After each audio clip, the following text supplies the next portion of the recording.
welcome to another English Sparkling with Tweedy video.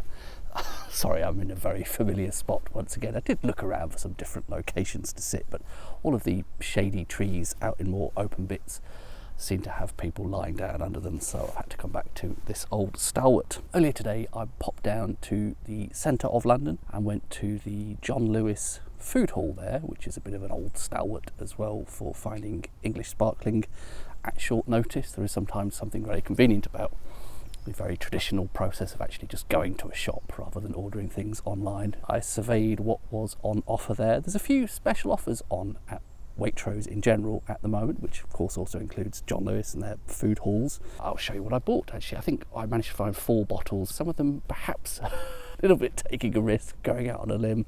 4 bottles of English sparkling, all under £30. Some of that because there were special offers on, as noted. Today, one that I don't think I have featured on the channel before. Have I had anything from Greyfriars? It would have been a while ago if I have, possibly. I think they're based in, is it Surrey maybe? And this was not actually on special offer, but it seemed the standard price for this was, I think, £27, which I thought very reasonable. I think this producer is quite well regarded. They only had the rosé, which would not have possibly been my first choice. It's a particularly sort of, am I allowed to say this looks feminine in 2025? But I think the branding is quite a girly sort of pink.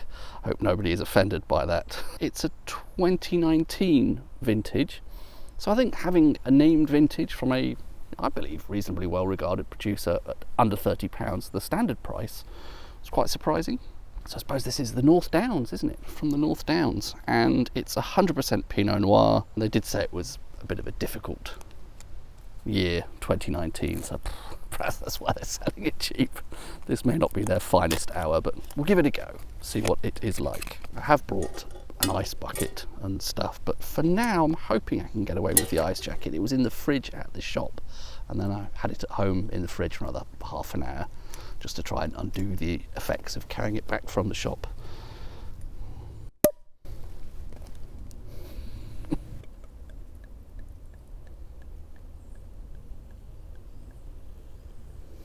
On the sort of goldish side of pink, isn't it? Sort of yellowy pink.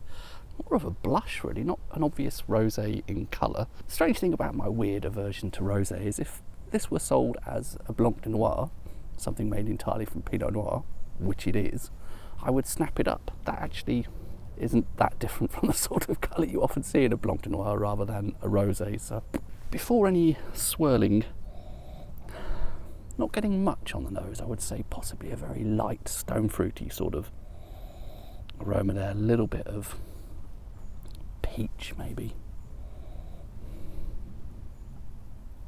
with a bit of a swirl, slight creamy, possibly autolytic notes there, almost a slight sensation of ice cream. Peach ice cream, is that a thing? All a little bit subtle though, I'm afraid to report. Yeah, not a particularly promising start.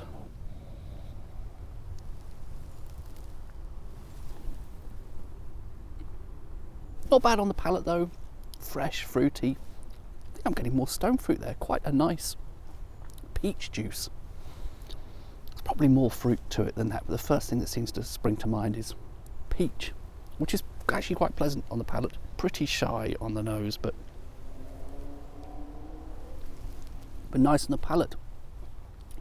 Relatively modest zing. It's both juicy and fruity, but also actually quite dry and mineral at the same time. It seems to interestingly straddle those two things. Maybe getting a little bit of citrus, sort of orange peel or something now as well. Something I would more normally associate with Meunier, and apparently this is 100% Pinot Noir. Nice though, a bit more to the fruit bowl there.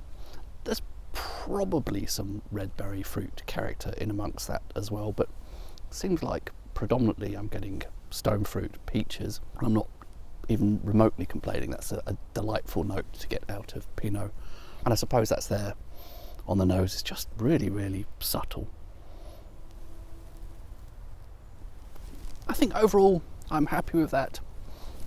I think the blurb on the back did suggest, as I say, perhaps it wasn't their finest hour. They didn't think it was one of their best vintages, but they have still managed to make something that's very fruity, expresses some of the, I think, nicer fruit characters that you can get from Pinot Noir. In a way, you could tell me that was a Blanc de Noir rather than a rosé, and based on the colour and the flavour profile there, I would believe you. And I suspect if they called it a Blanc de Noir, they would have increased the price significantly. So I actually overall think that is a good deal.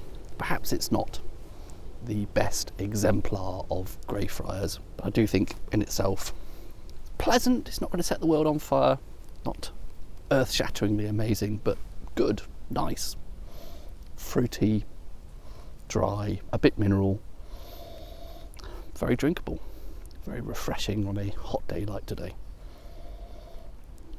Cheers.